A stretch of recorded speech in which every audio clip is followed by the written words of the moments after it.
منگنی کے زمانے میں فون نہ دیں لڑکے لڑکیوں کو، اگر ہیں لڑکی کے پاس تو لے لیں، جوان بچیوں کو فون کی کیا ضرورت ہے، سوائے فساد کے کچھ نہیں ہے۔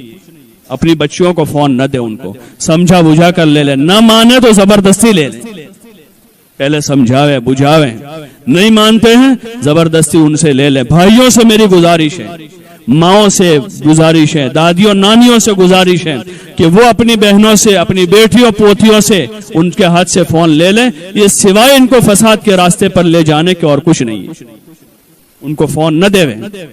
منگنی کر کے اپنے داماد کو فون نہ دیویں، اپنے گھر کے کسی کا نمبر سختی سے کہیں منگنی کرنے والوں سے کہ بھئی دیکھو منگنی ہوئی ہے، شادی نہیں ہے، آپ کی بیٹی ہمارے گھر نہیں آئے گی اور ہمارا بیٹا آپ کے گھر نہیں آئے گا، آپ کے یہاں شادی ہوگی تو مسجد میں شریک ہو جائے گا، آپ کے گھر نہیں آئے گا، عید کا دن ہوگا، منگنی کا دن ہوگا، آپ کے یہاں جنازہ ہوگا تو جنازے میں شریک ہو جائے گا وہ، اور آپ کے گھر جنازہ ہوگا تو ہماری بیٹی نہیں آئے گی، ہم آئیں گے تعزیت میں۔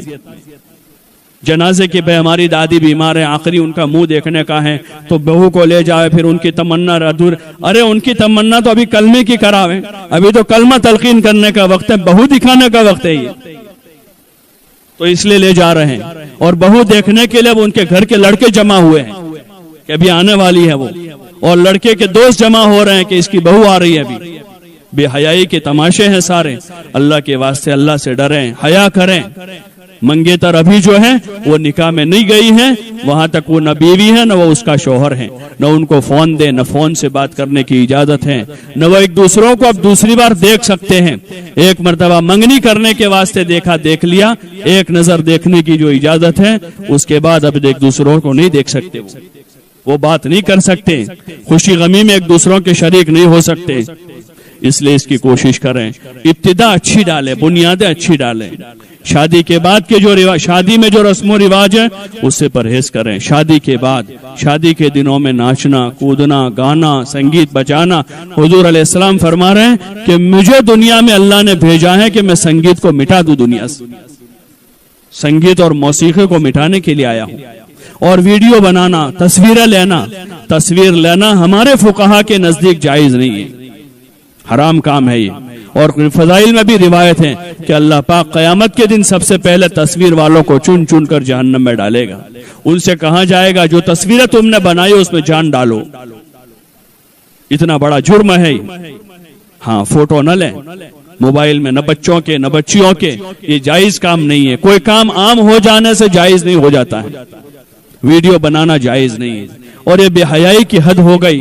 بے حیائی کی حد ہو گئی کہ لڑکی رخصت ہو رہی رات میں 12 بجے اس کا ویڈیو بن رہا ہے، ذرا تو شرم کریں۔ آج سے 10 سال پہلے تک ہمارے یہاں کا عرف یہ تھا کہ رات میں 12 ساڑھے 12 بجے جب سب لوگ سو جاتے تھے، پورا محلہ سو جاتا تھا، جس بچی کو رخصت ہونا ہے اس کے گھر کے سب لوگ سو جاتے تھے، تو چپکے سے 2 عورتیں آ کر سامنے شوہر کے وہاں سے اس عورت کو رات کے اندھیرے میں رکشے میں بٹھا کر یا گاڑی میں بٹھا کر چپ چاپ لے جاتے تھے۔ اس گھر کے اس شوہر کے بھائیوں کو بھی پتہ نہیں ہوتا تھا کہ آج ہمارے بھائی کی رخصتی ہے، اس لڑکی کے بھائیوں کو پتہ نہیں ہوتا تھا کہ آج ہمارے بہن کی رخصتی ہے۔ اس طرح رخصت کرتے تھے، اتنی حیا کے ساتھ، لڑکیوں میں اتنی حیا تھی۔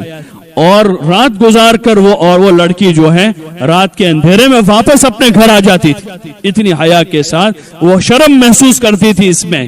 کہ لوگوں کو پتہ چلے گا کہ آج اس کی رخصتی ہوئی ہے۔ اور اب یہ نظارہ دیکھنے مل رہے ہیں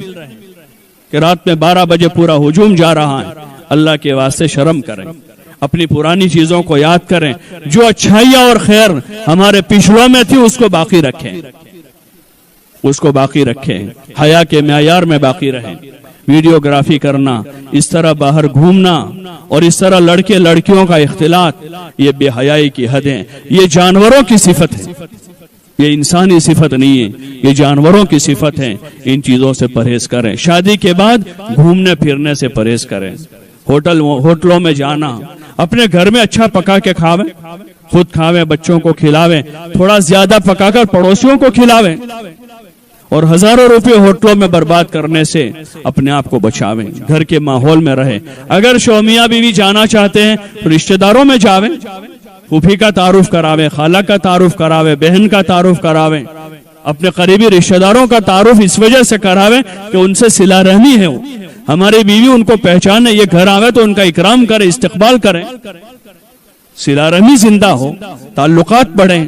باقی ہوٹلوں میں گھومنا پھرنا, ادھر ادھر کے چکر کرنا, ان چیزوں سے اپنے آپ کو بچاویں. ہاں, نکاح کے موقع پر ہونے والی رسومات سے, نکاح پڑھ کے آ کر جب لڑکا آتا ہے اس کی ماں بہنیں راستے روک رہی ہے, یہ ساری چیزیں جاہلیت ہے. حضور علیہ السلام نے آ کر جاہلیت کو دنیا سے ختم کیا اور دنیا کو ایک نورانی طریقہ دیا, ایک نورانی طریقہ دیا جس میں نکاح ہو, خوشی ہو, غمی ہو, عید ہو, ان سارے موقع پر اللہ کی رحمتیں اتروانے کا راستہ دیا. اگر ہم اس کو حضور والے طریقے پر باقی رکھیں گے, اللہ کے حکم پر رکھیں گے, تو اللہ کی طرف سے رحمتیں اترے گی, اللہ کی طرف سے برکتیں آئے گی, اور حضور کے طریقے کے اتباع کی وجہ سے آپس میں محبتیں ہوگی, مودتیں ہوگی. صبر کا سبق لے کر بہو آئی ہے, محبت سے رہے گی, لڑائیاں نہیں کرے گی, وہ جھگڑے نہیں کرے گی. ماؤں سے گزارش ہے کہ بیٹیوں کو یہ سکھاویں کہ لڑنا نہیں ہے, جھگڑنا نہیں ہے, صبر کرنا ہے. کوئی تکلیف پڑ جاوے تو صبر کے ساتھ اللہ سے کہیں, شکایت نہ کرے اس کی. اپنے خاندان والوں کی بہو, اپنے ساس کی, اپنے خسر کی عزت کریں, اپنے شوہر کی عزت کریں, اس کو اپنے سر کا تاج سمجھیں, اس کی خدمت کریں, اس کے سامنے باندھی بن کے رہیں. یہ وصیت نصیحت ہے اس کے ساتھ ہو تاکہ ان کی زندگیاں سازگار ہو. انشاءاللہ اگر ان رسوم و رواج کو ختم کر کے سنت والی زندگیوں کو گھروں میں, خاندانوں میں, اپنے نکاحوں میں, خوشی غمی میں لانے کی کوشش کریں گے تو اللہ کی ذات سے امید ہے انشاءاللہ ہمارے گھر جنت بن جائیں گے, تو گھروں میں عافیت آ جائے گی اور ہم لوگوں کے لیے مثال بنیں گے. ابھی تک بھی اللہ کا فضل ہے کہ پرانی کچھ ہماری قوم کی قربانیاں اور کچھ ان صفتوں کی وجہ سے آج بھی دنیا بھر میں جاتے لوگ یاد کرتے ہیں,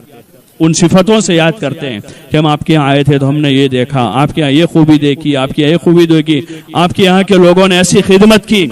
آپ کے یہاں ایسے اجتماعات ہوئے, آپ کے ہاں ایسے تعلیم کا, ایسے مکاتب کا ماحول ہے. یہ اللہ کا فضل ہے, اس کو باقی رکھیں, لوگوں کے اس حسن زن کو باقی رکھیں. وہی اچھی چیز ہمارے یہاں سے پھیلے, بلکہ ہم اس کے لیے عملی نمونہ بنیں. ہمارے گھر, ہمارے محلے, ہماری بستیاں, ہماری اولادیں, ہماری لڑکیاں, ہمارے جوان لڑکے لڑکیاں اس میں دنیا کے لیے نمونہ بنیں. اس کی مزید کوشش کریں کہ جو پچھلا ریکارڈ اچھا ریکارڈ ہے, کہ لوگوں کی نظر میں ہماری عزت اور قدر ہے, ہمارے یہاں کی دینداری کی وجہ سے, علم کی وجہ سے, اور ہمارے عورتوں کی خدمت کے جذبے کی وجہ سے اس میں مزید اضافہ ہو, اور اللہ کی نظر میں بھی ہماری یہ خدمتیں اور ہماری یہ محنتیں, کوششیں قابل قبول ہو کر اللہ ہم سے راضی ہو کر قیامت کے میدان میں وہ کہہ دے کہ یہ ہمارے بندے بھلے بندے ہیں, محنت کر کے آئے ہیں, کام کر کے آئے ہیں, دنیا میں خیر کا ذریعہ بن کر آئے ہیں, اور اللہ ہمارا اکرام کر دے, استقبال کر دے. اس کی ہم کوشش کریں. اس کے لیے گزارش ہے کہ علماء اپنی سطح سے مسجد کی سطح پر انفرادی اجتماعی محنت کر رہے ہیں, لیکن یہ صرف مردوں کا کام نہیں ہے. جب تک عورتیں اس محنت میں شریک نہیں ہوگی وہاں تک یہ چیز قابو میں نہیں آئے گی. اس لیے آپ ماں بہنوں سے ہماری گزارش ہے